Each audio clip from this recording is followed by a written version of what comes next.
Senate will come to order. The senators will please take their seats. Senator from Portsmouth, Senator Lucas. Thank you, Mr. President. Mr. President, I move that the Senate do now adjourn until 2:15 p.m. on Wednesday, October the 14th, 2020. Thank the senator. The question is, shall the Senate stand adjourned until 2:15 on Wednesday, October the 14th, 2020? All in favor of the motion will say aye. Aye. Those opposed, no. The ayes have it. The motion is agreed to. The Senate stands adjourned until 2:15 on Wednesday, October the 14th, 2020.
Senate will come to order. The senators will please take their seats.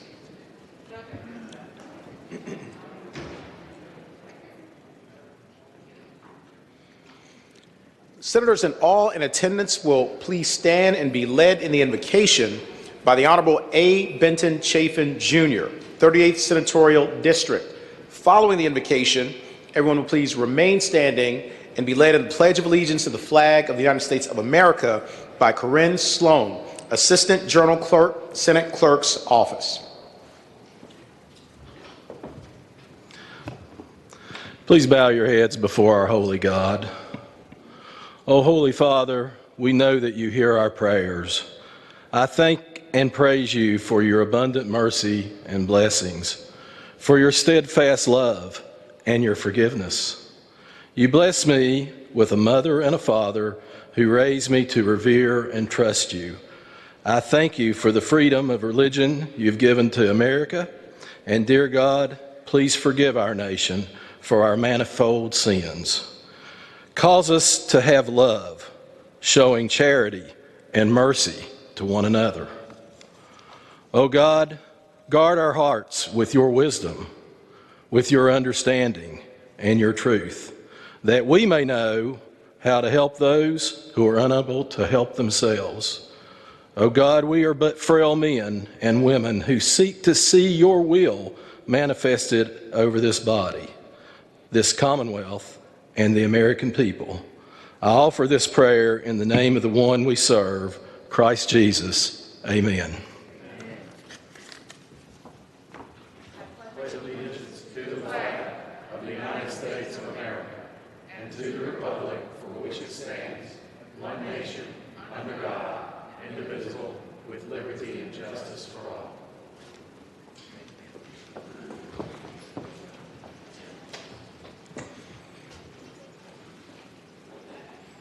Clerk will call the roll. All those in attendance will please record their vote aye.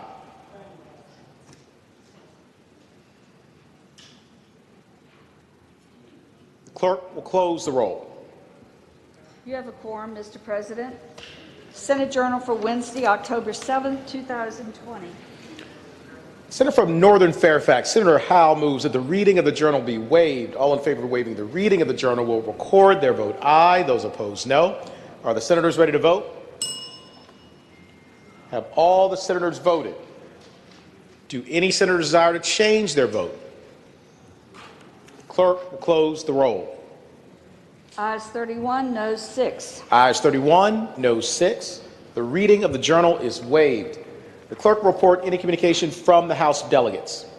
Senior Senator from Fairfax, Senator Saslaw. Mr. President, I move that we waive the reading of the communications from the House. Thank the Senator. The question is, shall the reading of the communication from the House of Delegates be waived? All in favor of the motion will record their vote aye. Those opposed, no. Are the senators ready to vote? Have all the senators voted? Do any senators desire to change their vote? Clerk will close the roll. Ayes 33, noes 5. Ayes 33, noes 5. The reading of the communication from the House of Delegates is waived. The clerk will report any communication from the governor. We do not have any, sir. Thank you, Madam Clerk. Is there any other business to come before the Senate in the morning hour? Senator from James City County, Senator Norman. Good afternoon, Mr. President. Good Nice afternoon, to see Senator. you, sir. You have the floor. I would respectfully ask that we stand in recess until 2:45 and that the Senate Republicans please gather in the hallway. Thank the Senator. For what purpose, Senator from Lynchburg, Senator Peak rise? Yes, sir, Mr. President. I ask that the journal reflect that the gentleman from Washington County is away on pressing personal business. Thank the Senator. The journal will so reflect. Do any other senators wish to be recognized? Seeing none, the Senate will stand in recess until 2:45 p.m.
Senate will come to order. The senators will please take their seats.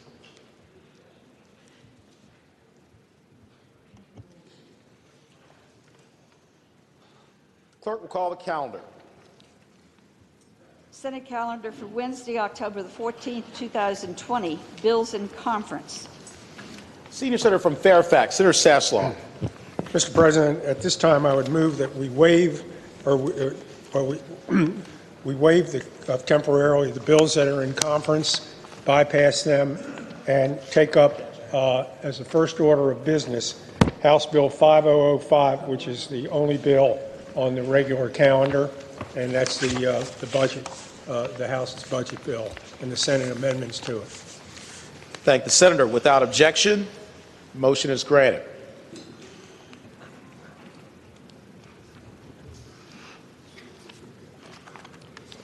Regular calendar, House Bill on third reading, House Bill 5005, a bill to amend and reenact Chapter 1289 of the 2020 Acts of Assembly, which appropriated funds for the 2020-22 biennium and provided a portion of revenues for the 2 years ending respectively on the 30th day of June 2021 and the 30th day of June 2022. Reported from the Committee on Finance and Appropriations with Senate amendments submitted for House amendments. Senator from Northern Fairfax, Senator Howe. Good afternoon, Mr. President. Good afternoon, Senator. I'd like to move that we adopt the committee amendments in block. And just to remind the members, this is the packet of Senate amendments, the errata that we had, as well as Senator Donovan's floor amendment. And now we are making the House version. We're putting ours on top, making it identical. Thank the Senator. For-purpose Senator from James City County, Senator Norman Rise. Thank you, Mr. President. I appreciate the recognition. Would the gentlelady from Northern Fairfax please yield for a question? Will Senator yield? I yield. Senator yields. You have the floor.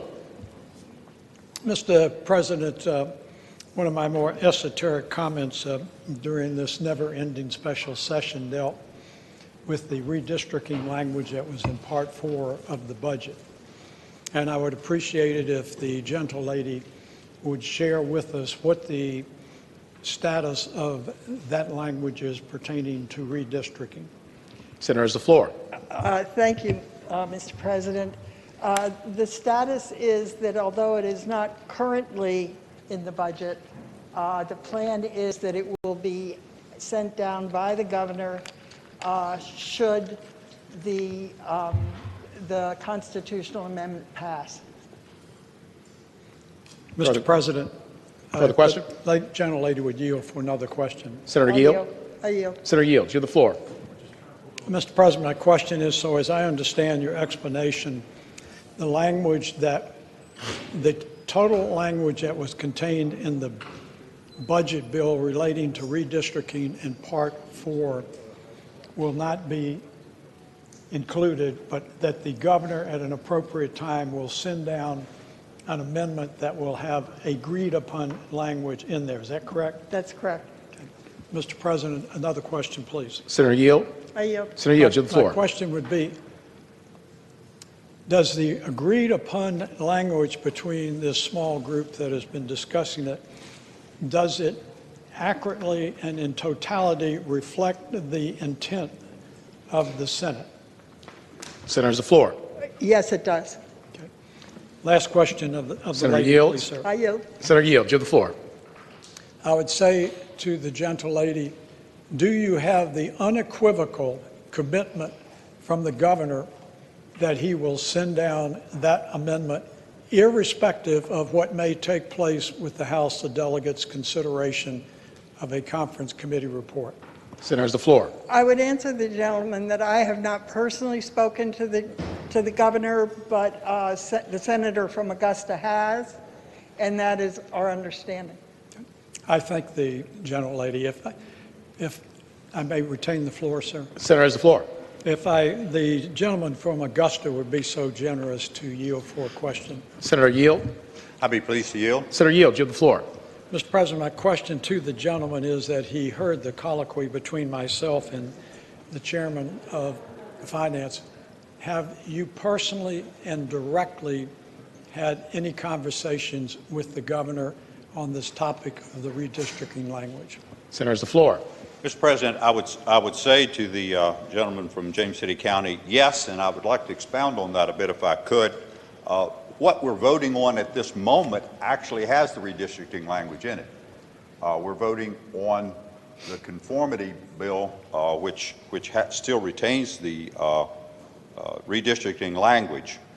I would also submit to the body that in the informal conferences that we have had, that all of the representatives to that conference remain committed to the Senate position of dealing with the redistricting subject.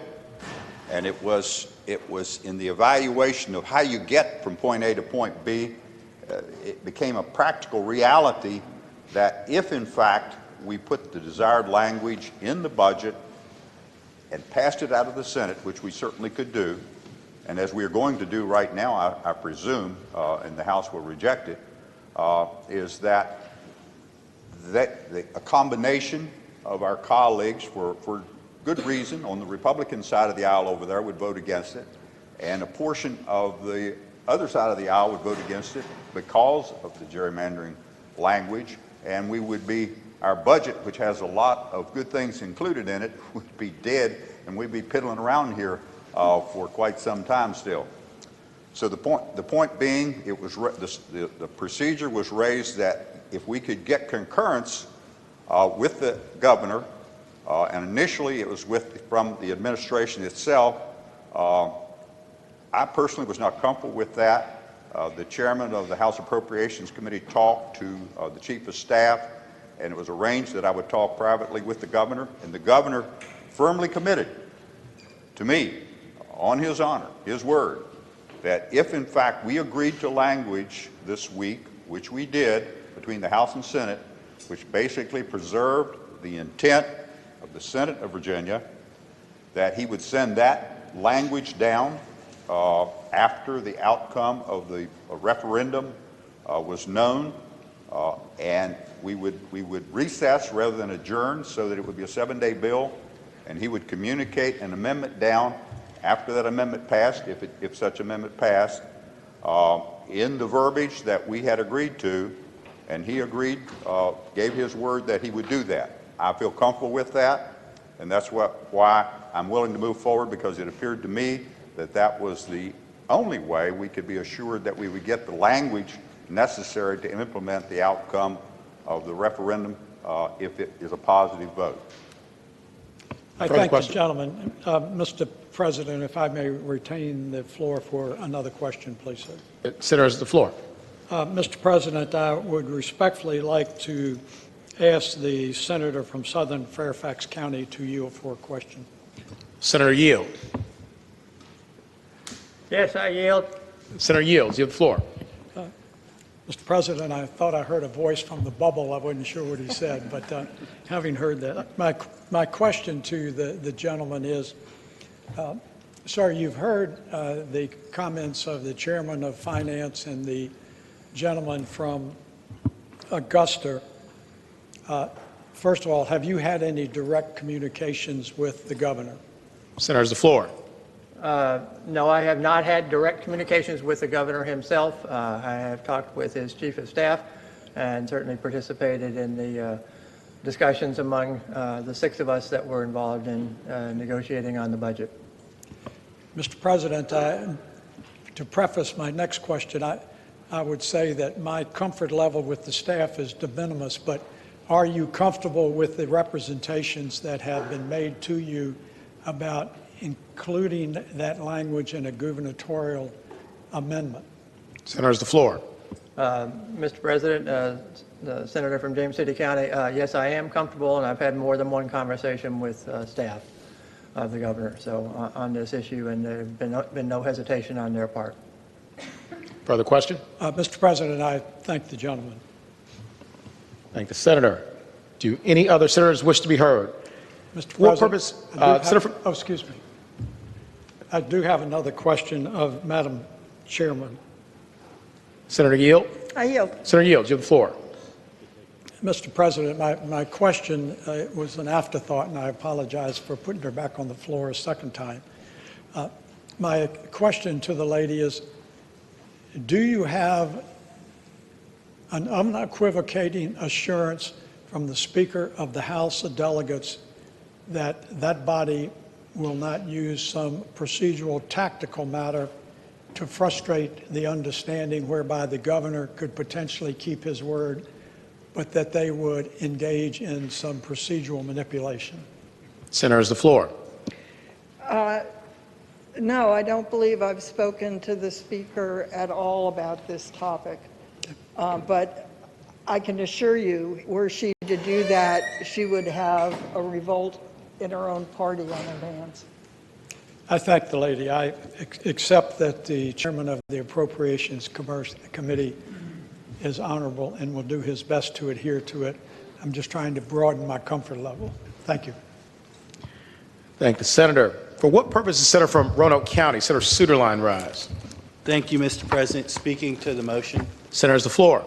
Mr. President, I think the remarks that were made by the senator from Bedford when the Senate budget was adopted about the fairness and approach that the chair of Senate Finance, the senator from Northern Fairfax, took was the sentiment held by several Republicans. Those of us that had tuned in to the House of Delegates the day they considered their House budget saw a very different experience than what we saw when we gathered here to consider the Senate budget. And I think it's very commendable. One of the greatest things I thought that the senator from Prince William's predecessor did, which he did several great things, but he was so strong in his belief that every bill should get a vote, and he even spoke to that when he was in the minority and majority, and that's something I appreciated.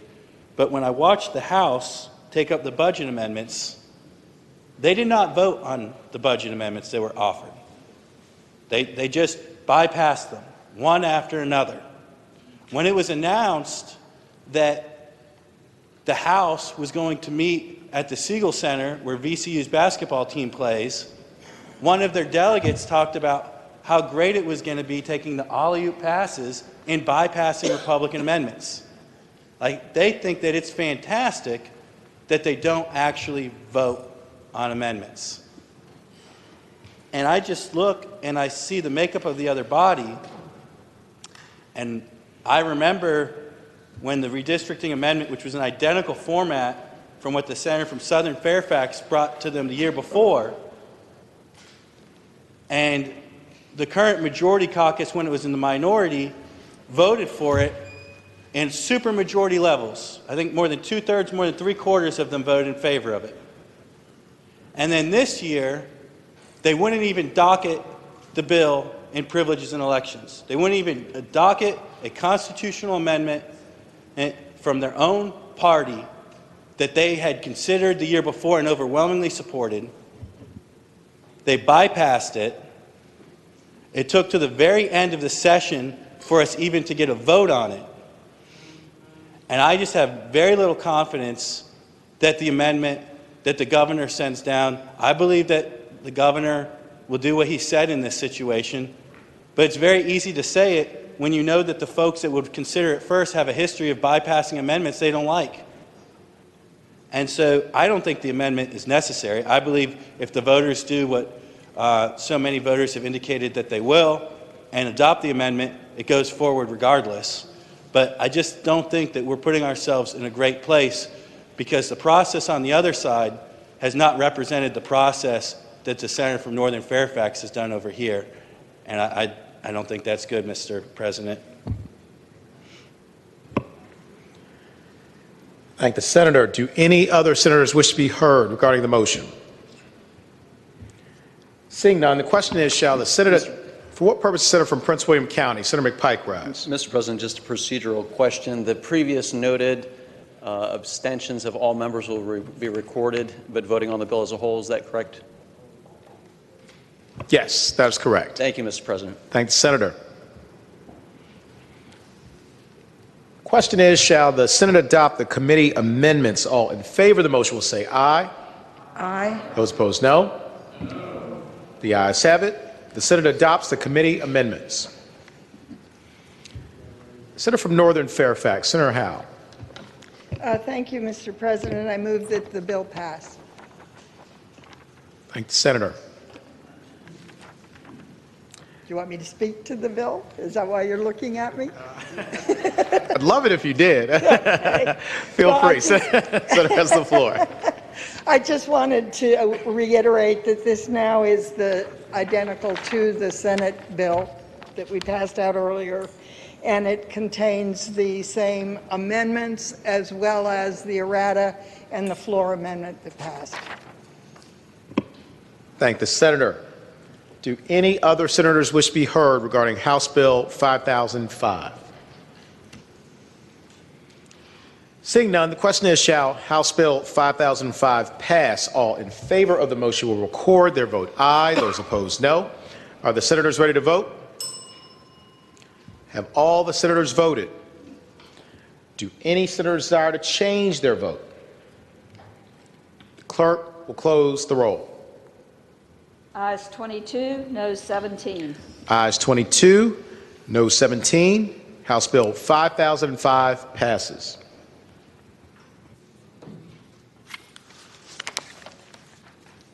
Returning to conference committee reports, page 1, House Bill 5043.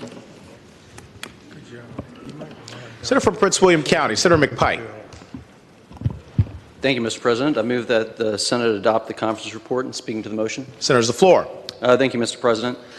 This is the Marcus Alert bill, and we worked over the last several weeks through to get to a language of what was strong in concept with the Senate version as well as the strengths of the House version.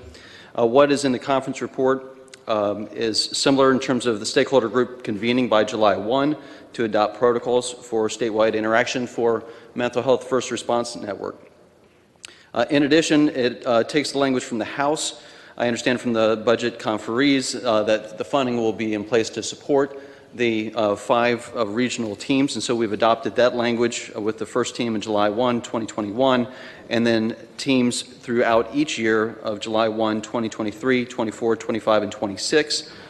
Additionally, it'll have localities adopting protocols by July 1 of 2022. The language that's in the bill before you now has much more flexible language in terms of models.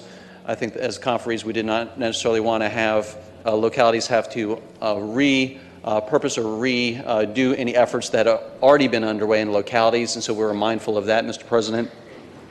And with that, we've now consolidated, and it's now consistent also with language in the efforts of STEP Virginia, as well as lined up with the budget, Mr. President.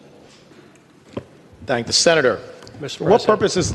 I'm sorry. Oh, that's okay. Got a few in the queue. Senator from Rockingham, Senator Obenshain. Mr. President, I guess would the gentleman from Prince William yield for a question? Will Senator yield? I yield. Senator yield, you have the floor. Mr. President, I would ask Senator from Prince William, I appreciate the explanation of this conference report. I confess that I try to actually prepare for floor session and actually logged on to the chamber system last night, and I noticed at 11 o'clock last night there was not a single conference report posted on the chamber system.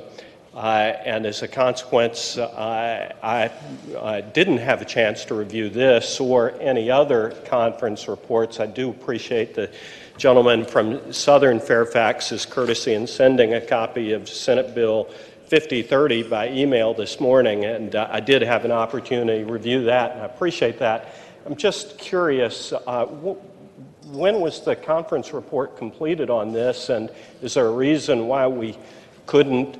And I don't mean to single you out or this bill out, but I'm flummoxed as to how it's possible that we have all these conference reports that miraculously emerged 5 minutes ago.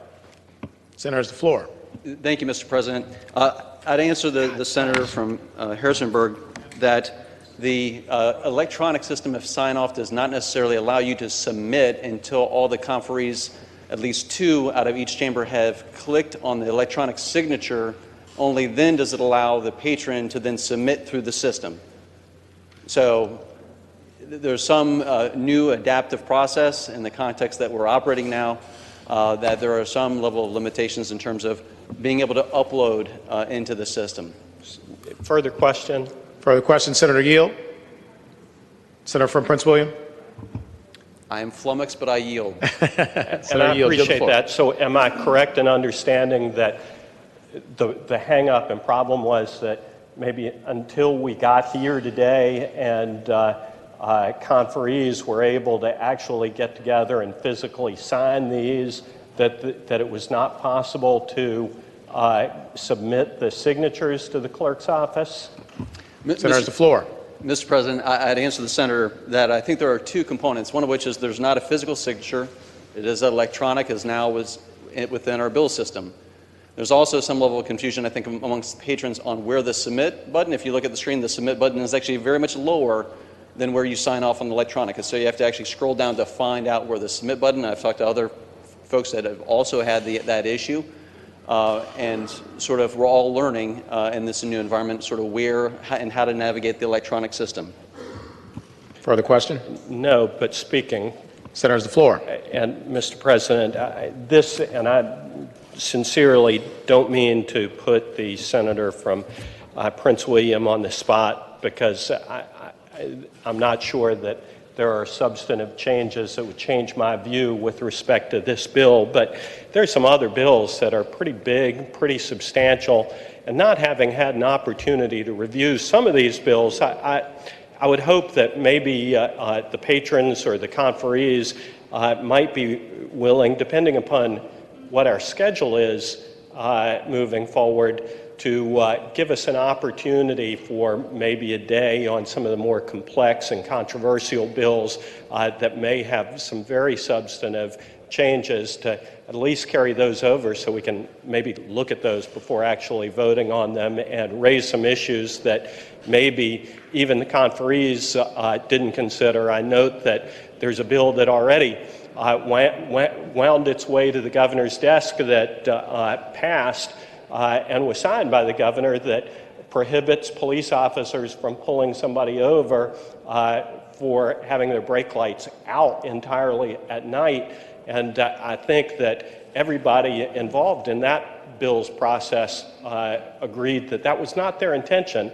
So I know that there's some things that we're not going to agree on, but there may be some things that the collective interest of this body may be able to contribute. So I'm not going to ask that this go by for the day, but I may ask another one too. Thank the senator.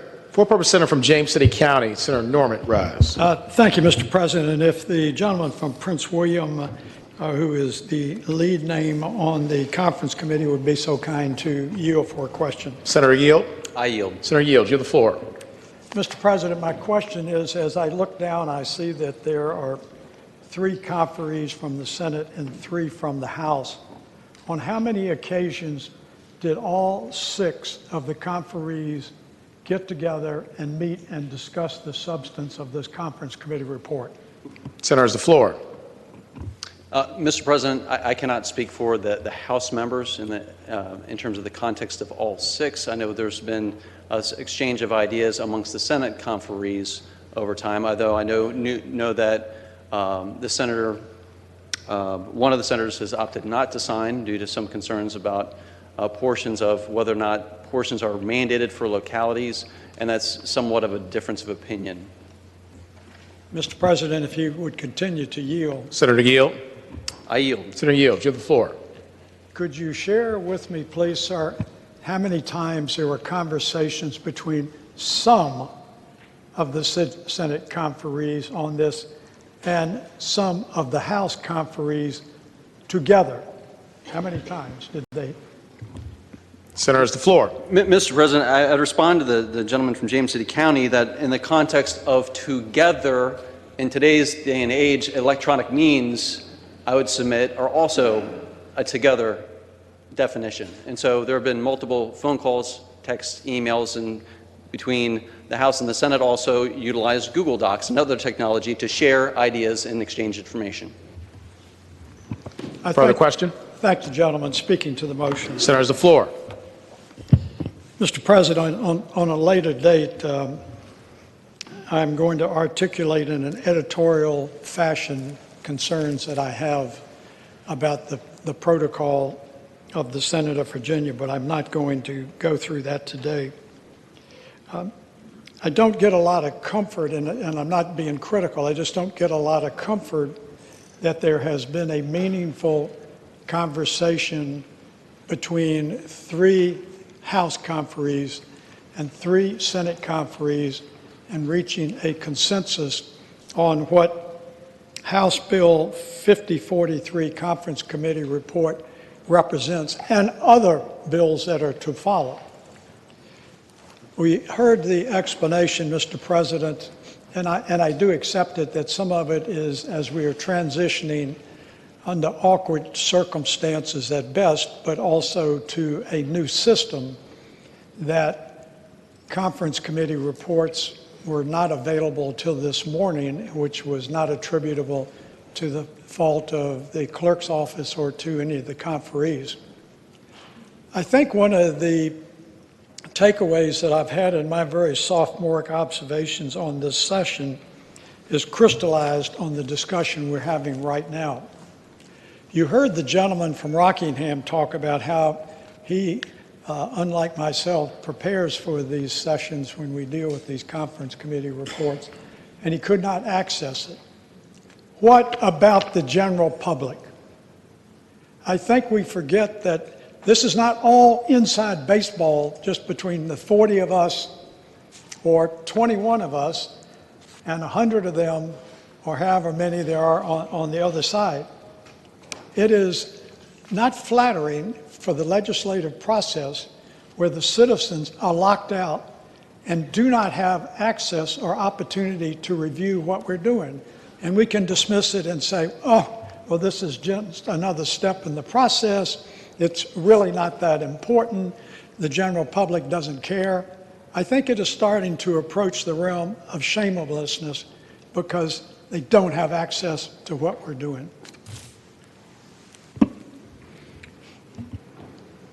For what purpose is the senior senator from Virginia Beach, Senator D. Steph, rise? Mr. President, will the gentleman from Prince William County yield for a question? Senator yield. I yield. Senator yield, you have the floor. Mr. President, if the gentleman from Prince William County can kind of review the financial impact on the state agencies for this, I'd appreciate it. Senator has the floor. Mr. President, as contemplated within the bill, as well as in the Senate adopted budget, roughly $4.7 million is dedicated to the call crisis centers conceived under STEP Virginia. Additionally, $6.8 million is dedicated toward mobile crisis. Additionally, with the budget conferees works, they have adopted the $3.5 million as conceived in the House budget for the 5 area pilot programs. Mr. President. Further question? Mr. President, if the gentleman will yield for a further question. Senator yield. I yield. Senator yield, you have the floor. Mr. President, can the gentleman from Prince William County please explain the VSP $12.5 million required in this bill? Senator has the floor. Mr. President, I guess I'd maybe a clarifying question as to what section or what document the senior senator from Virginia Beach is referencing. Senator has the floor.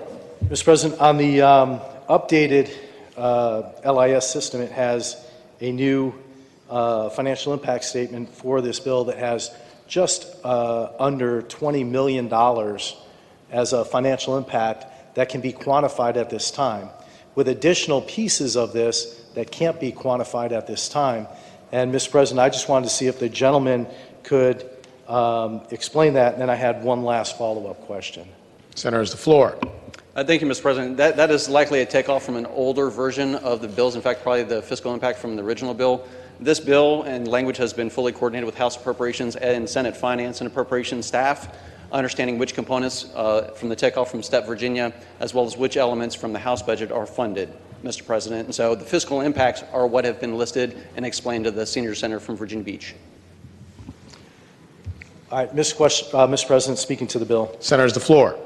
Mr. President, I don't think when anyone put this in place that they thought it was going to cost $20 million to implement such a system. especially when we're coming here for COVID-related issues. And Mr. President, I don't see how this is COVID-related and it's spending just under $20 million on something that very well should be considered when we truly go through and do a true revamp of the budget system, not a special session that's focused on COVID-related issues. Thank you, Mr. President. Thank the senator. For what purpose, Senator from King George, Senator Stewart, rise. Speak to the report, Mr. President. The senator has the floor. Thank you, Mr. President. I'm in a little bit of a different position. I was on the conference committee, but I didn't sign the report. But I guess I just want to make clear, I think this concept is a great concept, and it is a concept that we should move forward with. When the gentleman from Prince William brought his original bill, I voted for it. But I voted for it because it set up the framework and it helped localities to adopt a system like this without forcing them to do it. And my concern with this is, and I've talked to members in the community, CSB boards, law enforcement and others, and I represent, frankly, parts of the world that couldn't accomplish this in 5 years.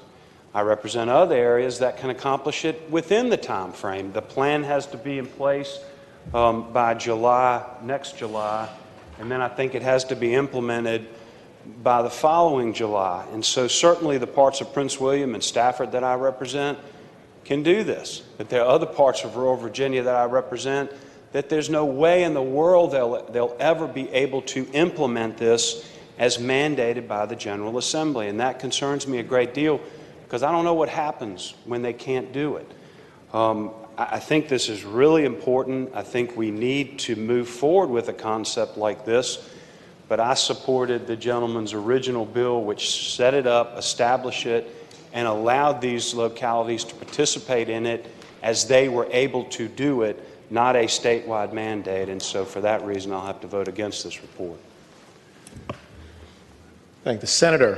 For what purpose does the senator from Roanoke County, Senator Suderline, rise? Thank you, Mr. President. Speaking to the bill. Senator has the floor. First, I congratulate the senator from King George. He can read much quicker than I can.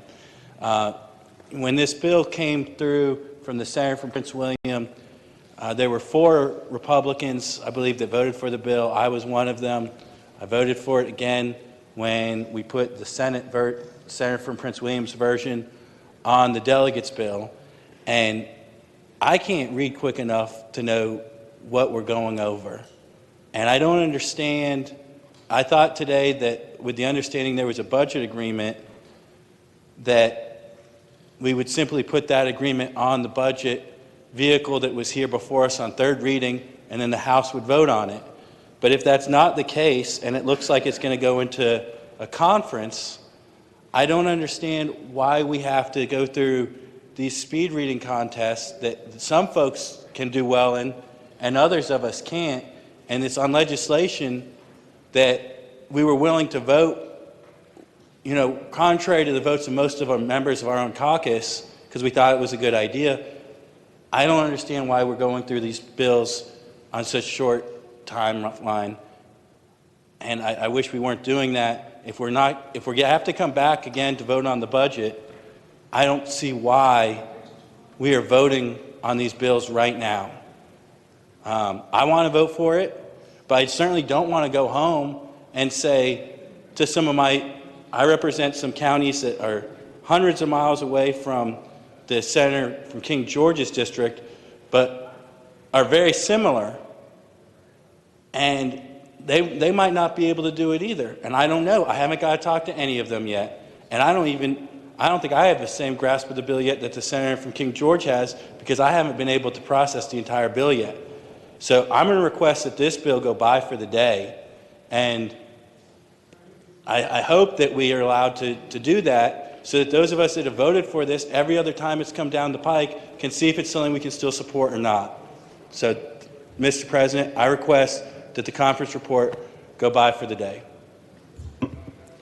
Without objection? Objection noted. Senator from Bedford, Senator Newman. Mr. President, was that a substitute motion, inquiry? And if so, Do we vote on that item, sir?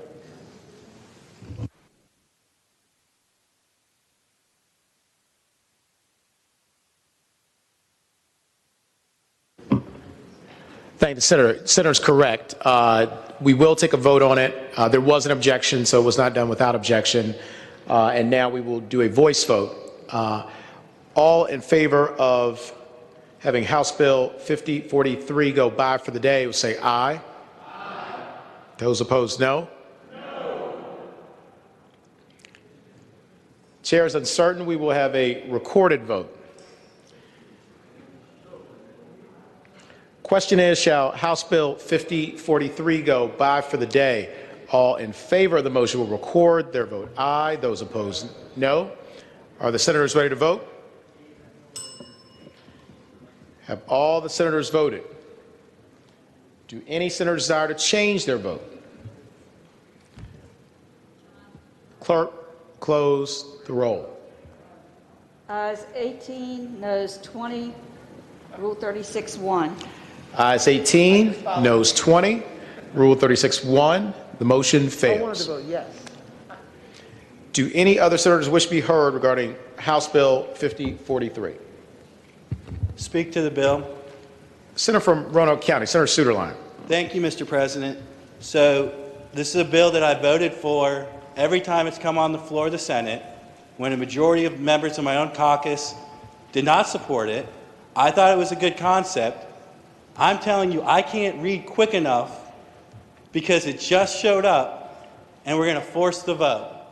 So I'm going to vote no on a concept that I support, have spoken in favor of, and I think that this is terrible, but I hope that it means that today we're going to adjourn sine die, because I don't know why we would force a vote if we actually aren't coming back again.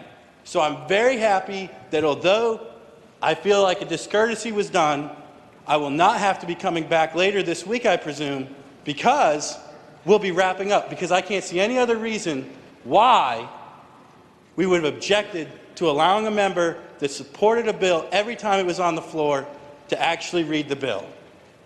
So the good news is, I guess that it means that the House is going to accept the Senate amendments and we're not actually going to the budget and conference, because that's the only reason I could see that. But now I have to vote no on this bill.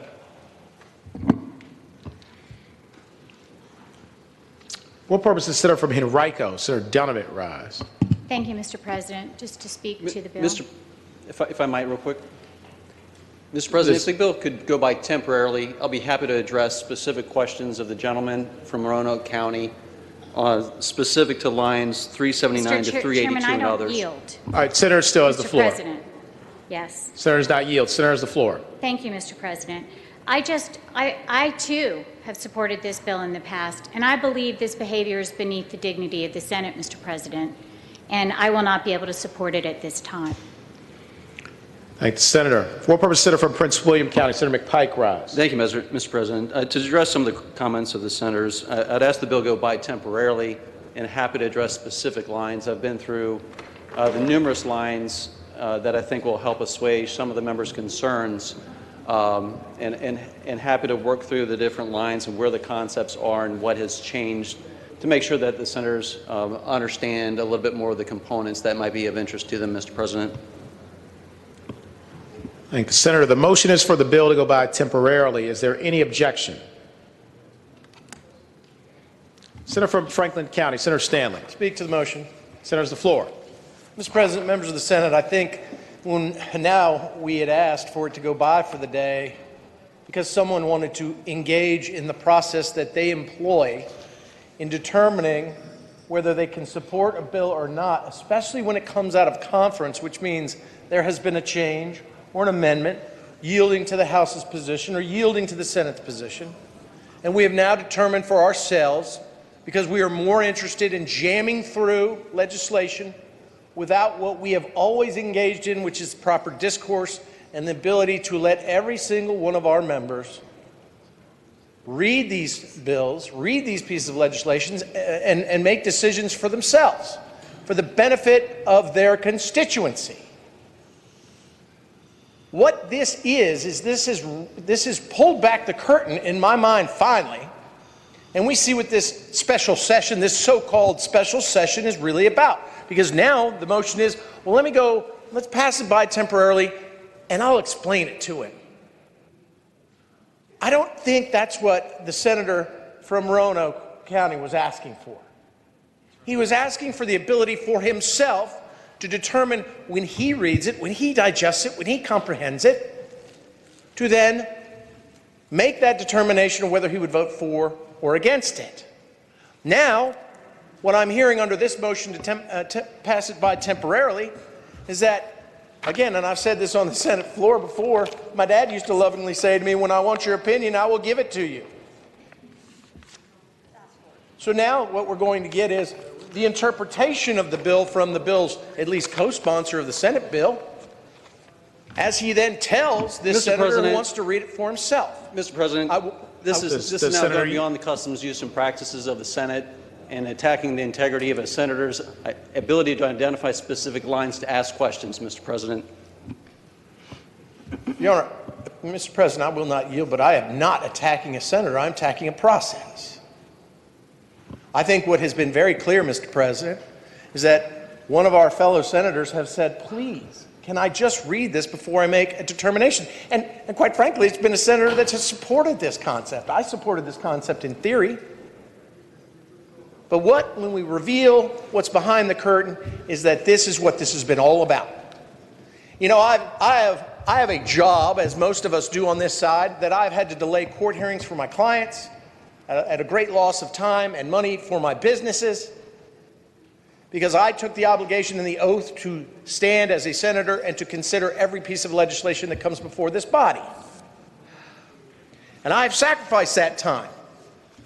And each time we change the calendars, it's because somebody on your side has a conflict, never on our side. So when we ask for one simple consideration, knowing that we're coming back, and then it's rejected because we want to jam this through, this is just further evidence to me, ladies and gentlemen, and Mr. President, respectfully, Mr. President, that it is not. Mr. President, would the senator from Franklin County yield? Will the senator yield? I will yield when I am done, Mr. President. Senator does not yield. Senator has the floor. This is one more indicator of why we're really here. A single-minded agenda that has nothing to do with decorum, nothing to do with the traditions and procedures of the Senate. It has a single-minded agenda that we're going to ram through this stuff, not allow the public to understand it, not allow the public to read it, not allow even the senators on the other side of the aisle to be able to comprehend it and make a decision for themselves. Well, why are we here? Why do you need us? Why am I here? You know why I'm here? Because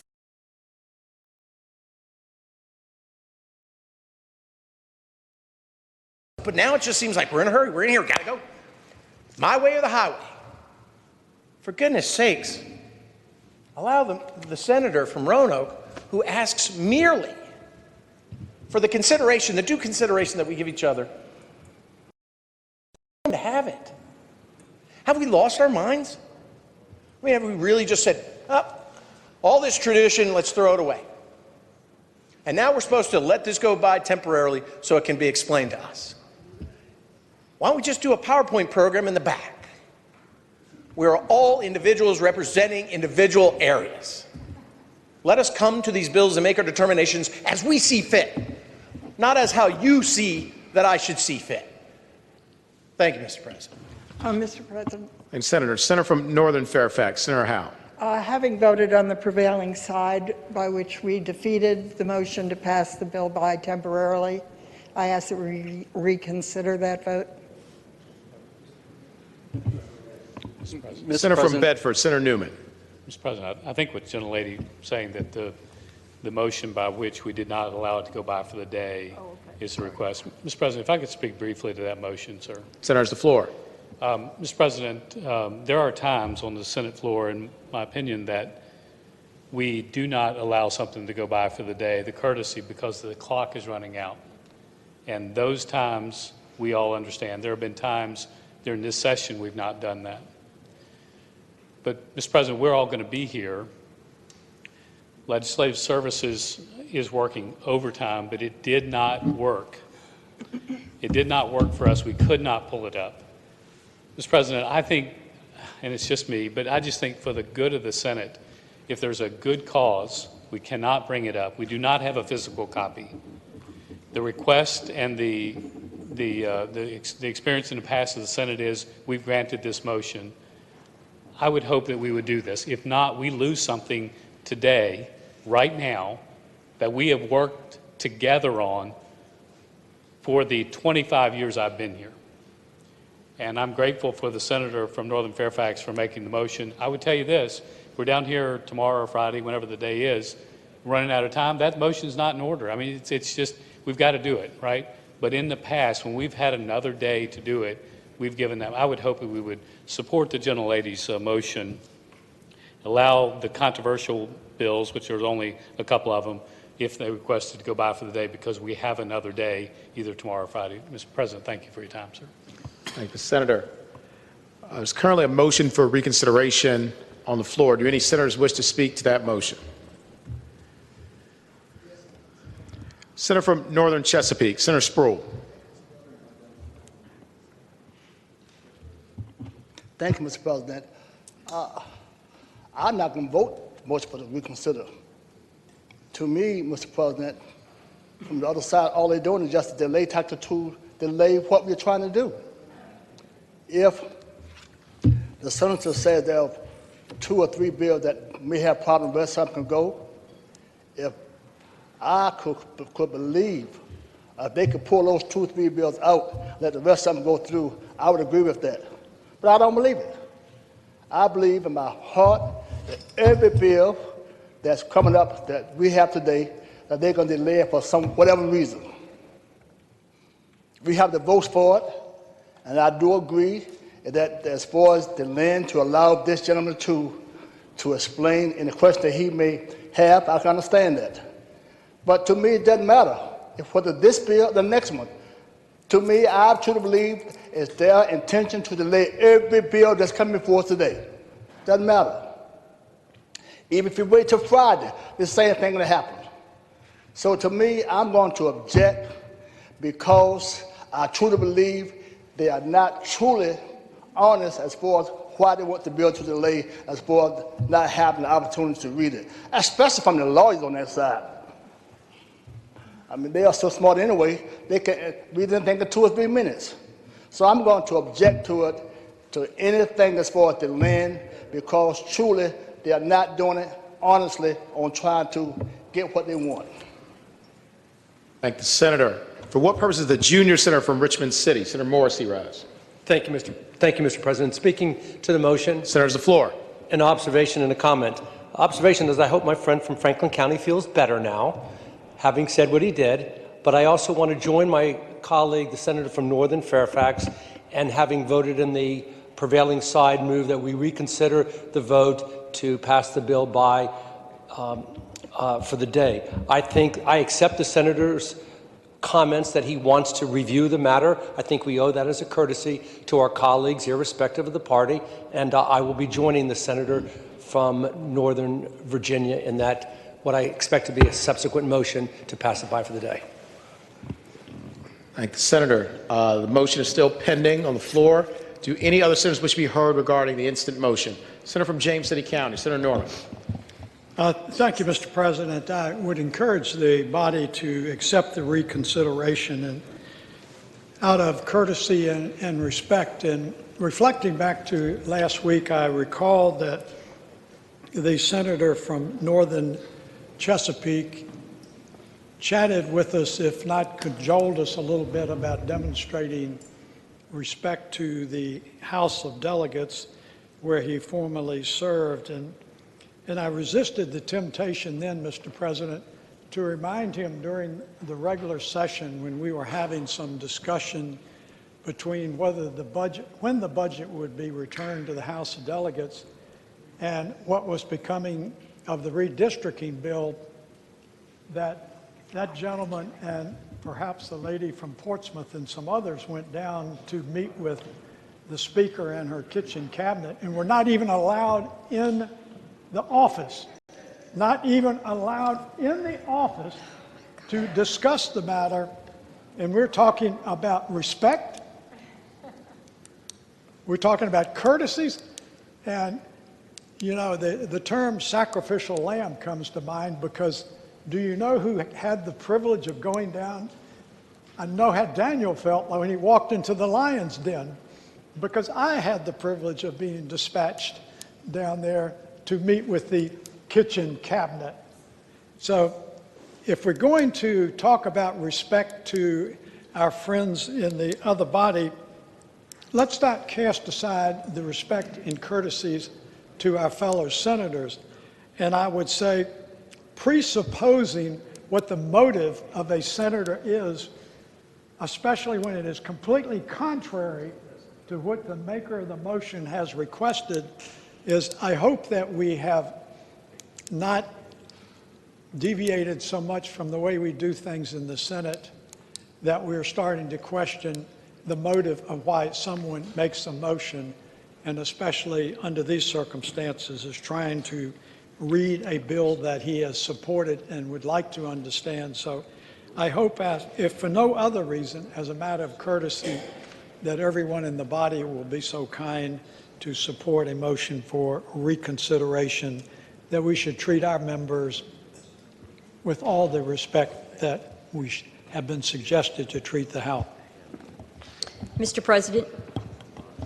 Senator from Arlington, Senator Favola. Thank you. I have a parliamentary inquiry. Do we need unanimous consent on this motion to reconsider? No. Okay, thank you. May I comment on the motion? Senator speaks to the motion. You have the floor. I would encourage my colleagues to vote yes on the reconsideration. Thank you. Thank the Senator. For what purpose does the Senator from King George, Senator Stewart, rise? Speak briefly to the motion, Mr. President. Senator has the floor. Thank you, Mr. President. And I really just wanted to respond to my friend from Northern Chesapeake, because I have a great deal of respect from the senator from Northern Chesapeake.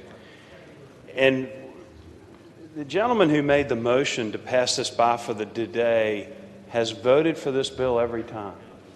He has voted for this bill every time. I voted for it initially when it was not a mandate, but I guess I would I take the gentleman at his word. If he asks for something, that's what he wants, and the reason he wants it because I respect him, and I respect the fact that he's here representing the people of his constituency. There are bills that I voted for this session that were hard because I believed in what I was voting for. I've signed a conference report that many of my caucus are going to be upset with me for signing, but I believe it's the right thing to do. He believes it's the right thing to do. He wants to make sure it's right before he votes on this bill. And I just asked the gentleman from Northern Chesapeake to just give us that ability to do that, because we want to make sure it's right before we vote on it. Thank you, Mr. President. Thank the Senator. Senior Senator from Fairfax, Senator Saslaw.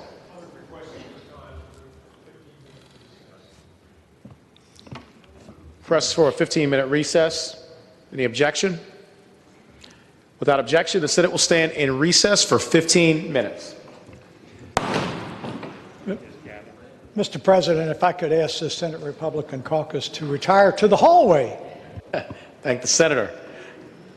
Senator from Hampton, Senator Locke. Senate Democrats will meet in the tent. Thank the Senator. Senate stands in recess.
Senate will come to order. The senators will please take their seats.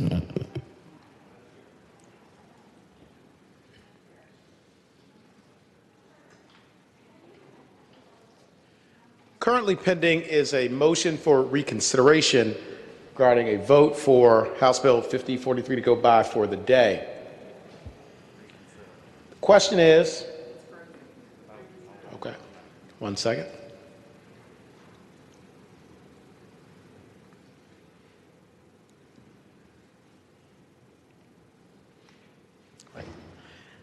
Question is, shall the vote by which House Bill 5043 failed to go by for the day be reconsidered? All in favor of the motion will record their vote aye. Those opposed, no. Are the senators ready to vote? Have all the senators voted? Do any senators desire to change their vote? Clerk will close the roll. Ayes 39, noes 0. Ayes 39, no 0. The motion is agreed to. Senator from Mr. President. Senator from Prince William. I yield to the gentleman. Okay. Senator from Prince William County, Senator McPike. Thank you, Mr. President. I guess a few thoughts in regards to the motion. Senators, the floor. We've probably debated more than it would take this body to read it 5 times over at this point. The bill's substantive quality is about 3 pages, of which you would recognize most of this because you consider the House and the Senate versions at this point at some point in time. Having said that, notwithstanding some of the comments that were made earlier in regards to process, and certainly in our history, we've certainly had conferees in both the majority and the minority parties brief other caucus members in terms of the status of the conference report as they've read it and had the ability to sign on or not sign on. Given the request that my seatmate from Roanoke County has made, I'd ask that the body support the motion to take it by temporarily for the sole purpose of checking with some local impacts, and I do respect that request. Hopefully in the future that those requests are made prior to the votes. It's been a custom also of the Senate. It's where someone has identified an issue that they might take or have a question about, that is addressed before the bill is before the body as a courtesy. But notwithstanding that, Mr. President, I would support the motion to pass it by for the day. Do any other senators wish to be heard regarding the motion? Is there any objection to the bill going by for the day? Without objection, House Bill 5043 will go by for the day. We have a message from the House. The House of Delegates has rejected the Senate amendments as substituted for House amendments to the following House bill, House Bill 5005.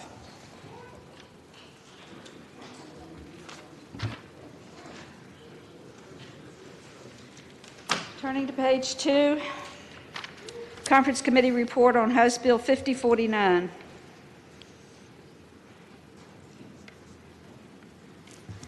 Senator from Eastern Fairfax, Senator Servo. Thank you, Mr. President. I would ask that bill go by temporarily so that we can take up Senate Bill 5030 before we take up the individual bills. Without objection, House Bill 5049 will go by temporarily. House Bill 5050. Senator from Western Fairfax, Senator Marsden. Thank you, Mr. President. I move that we accept the Conference Committee report. And speaking to that. Senators, the floor. Thank you. Actually, what the Conference Committee did was adopt the House version of the bill. It was voted on and passed in this body before. However, when it was brought back, I was asleep at the switch, and the senator from Southern Fairfax and chairman of the General Laws Committee rejected the amendment. It should have been accepted. I should have fixed that then. But at any rate, we have voted on this before, and so this is the enrolled version in the House, and I would ask that we agree to the Conference Committee report. And excuse me, Mr. President, this bill deals with personal protective equipment and the governor's ability to purchase it on the behalf of private, nonprofit, and other organizations in Virginia in the time of a pandemic. And we amended that the House accepted that we would have to recover all of our costs from those who we were purchasing the equipment for. And so I renew my motion that the conference committee report be agreed to. Thank the senator. Do any other senators wish to be heard regarding House Bill 5050? Seeing none, the question is, shall the Senate adopt the conference committee report? All in favor of the motion will say aye. Aye. Those opposed, no. The ayes have it. The Senate adopts the conference committee report. House Bill 5055. Was it recorded? Oh, it had voice up there. That's okay. Is everybody paying attention? Okay, good, good, good. You all passed the test. We're going to do this again. We had voice vote up there, but we're going to do recorded. Question is, shall the Senate adopt the conference committee report? All in favor of the motion will record their vote aye. Those opposed, no. Are the senators ready to vote? Have all the senators voted? Do any senators desire to change their vote? The clerk will close the roll. Ayes 39, no 0. Ayes 39, no 0. The Senate adopts the conference committee report. House Bill 5055. Junior Senator from Chesterfield, Senator Hashmi. Thank you, Mr. President. I move that we adopt the conference committee report. Senator, has the floor. Mr. President, the House Bill 5055 is a companion bill to SB 5035, and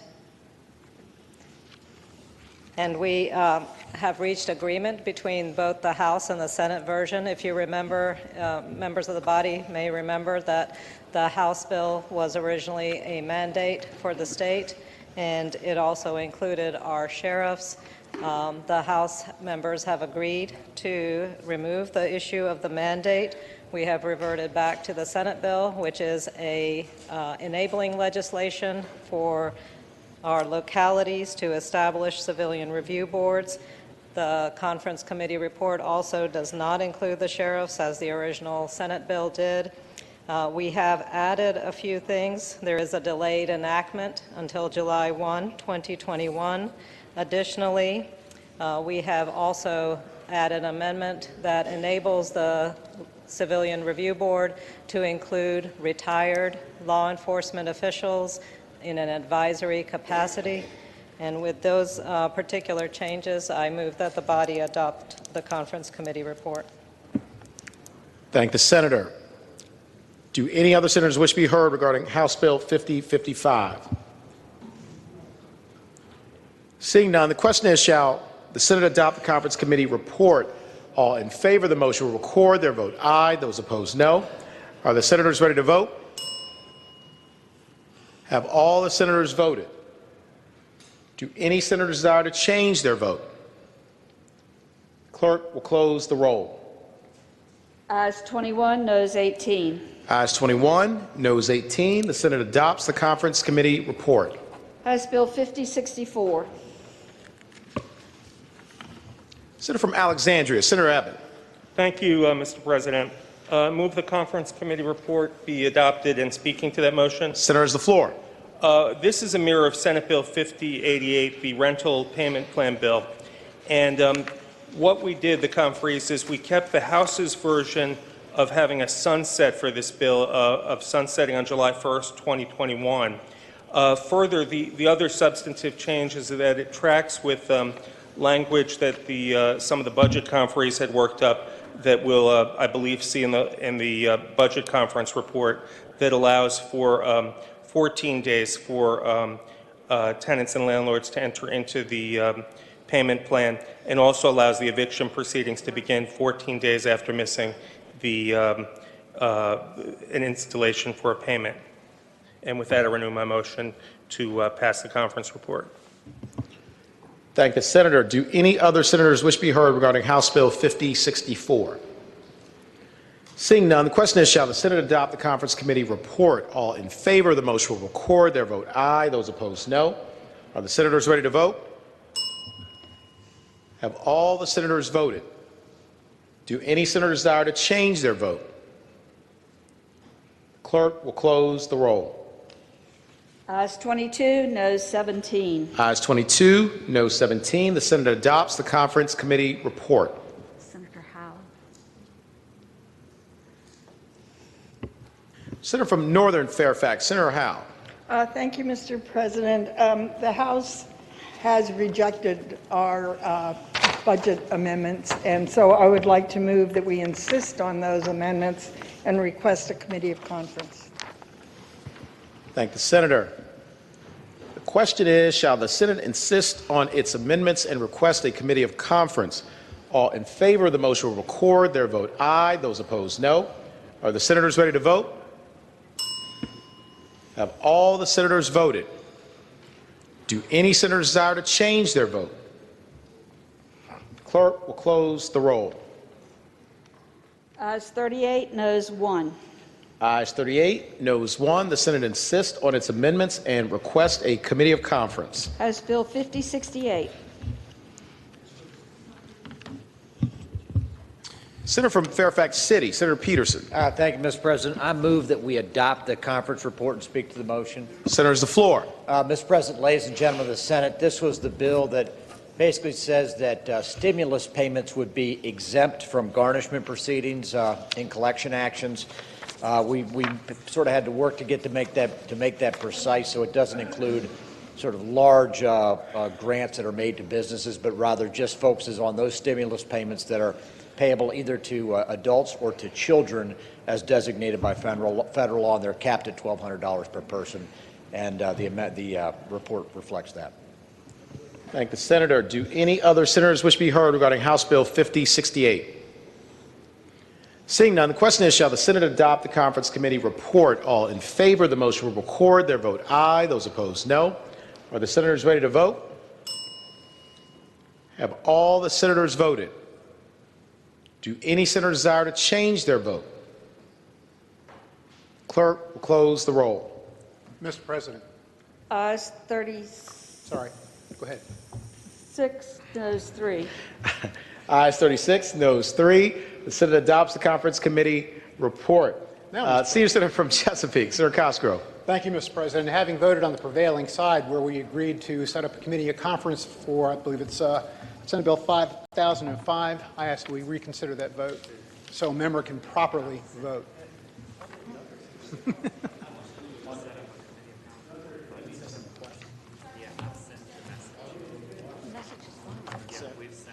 Senator, was this regard to the budget, House Bill 5005? Yes, Mr. President. Okay, just been notified. It's already been sent over to the House and been communicated. Okay, all right, well, never mind. Thank the senator. Some parts of the system are fast. House Bill 5099. Senator from Eastern Fairfax, Senator Servell. Thank you, Mr. President. I'd likewise ask that this bill go by temporarily so we can take up Senate Bill 5030 first.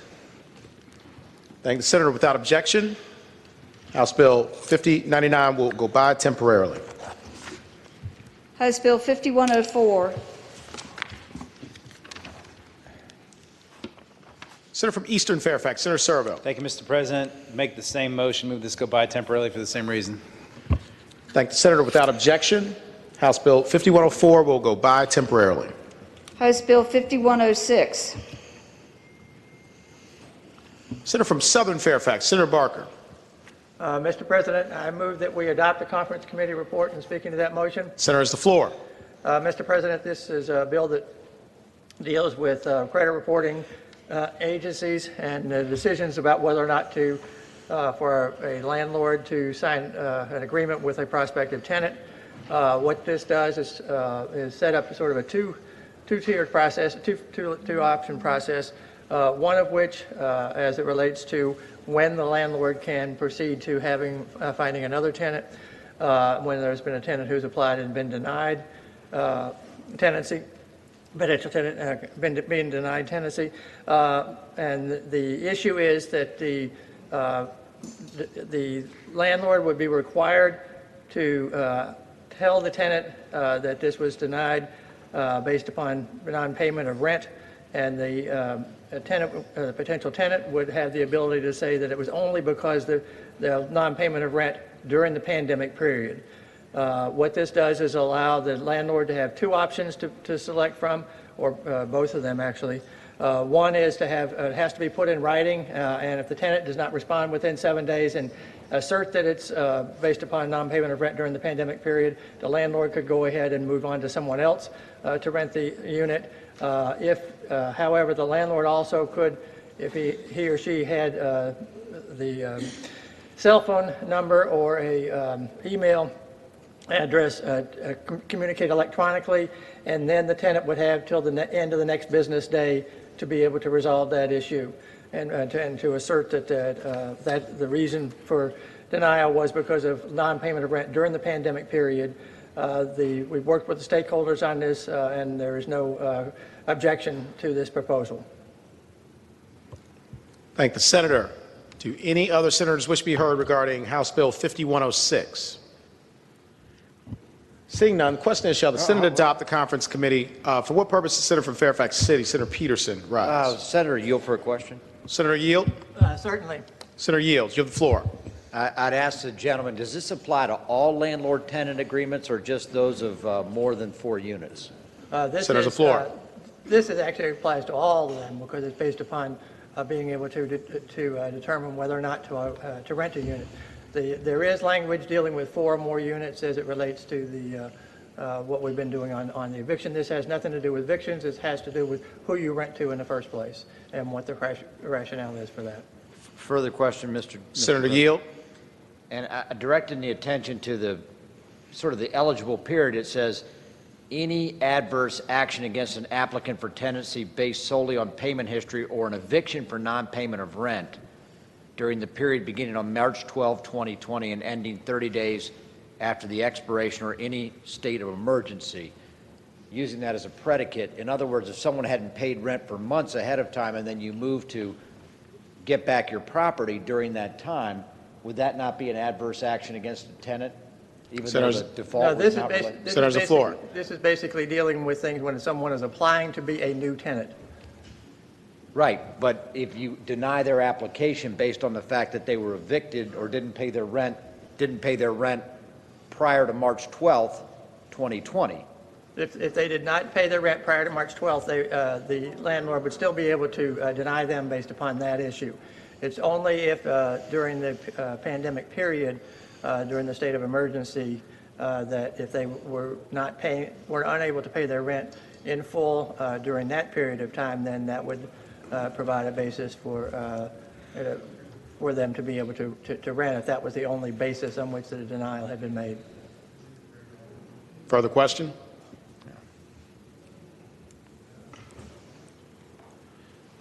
For what purpose the senator from Hanover, Senator McDougal, rise? Thank you, Mr. President. Would the gentleman yield for a question from... Senator Yield. Yes, I'll be happy to yield. Senator Yield, you have the floor. Mr. President, I asked the gentleman, if I'm reading this correct, lines 132 and after apply to any rental agreement, no matter how many units an individual may have. Senator's the floor. Yes, I did. Yeah, this one does not differentiate between those that are more than 4 and those that are less than 4. Further question? Mr. President, would the gentleman yield for additional questions? Senator Yield. Yes, I'd be happy to. Senator Yield, you have the floor. Mr. President, so if a grandmother was renting a room in their house and they had more than one applicant, they would have to give a written reason or written notice of denial to each applicant that they did not accept to rent a room in their home? Senator's the floor. Mr. President, Senator McDougal, what this would do is they would have one applicant who would basically apply, and they would be then consideration of that of one applicant. And if the one applicant had then the report from the credit reporting agency had said failure to pay their rent, they would be able, the landlord would have to inform them that they were denying the application to be a tenant, and based upon non-payment of rent and the opportunity for that tenant, there would be an opportunity then for that tenant to challenge that it was only for non-payment of rent during the pandemic period. If so, they would no longer be able to deny on that sole basis. Mr. President, will the gentleman yield for additional questions? Senator Yield? Yes. Senator Yield, you have the floor. Mr. President, clearly we didn't have these available until today, but if I'm reading this correctly, it says if a landlord denies an applicant for tenancy, it's the only prerequisite, then they shall provide that person they denied written notice of the denial, regardless of what the reason is illegal for them to deny it because of their credit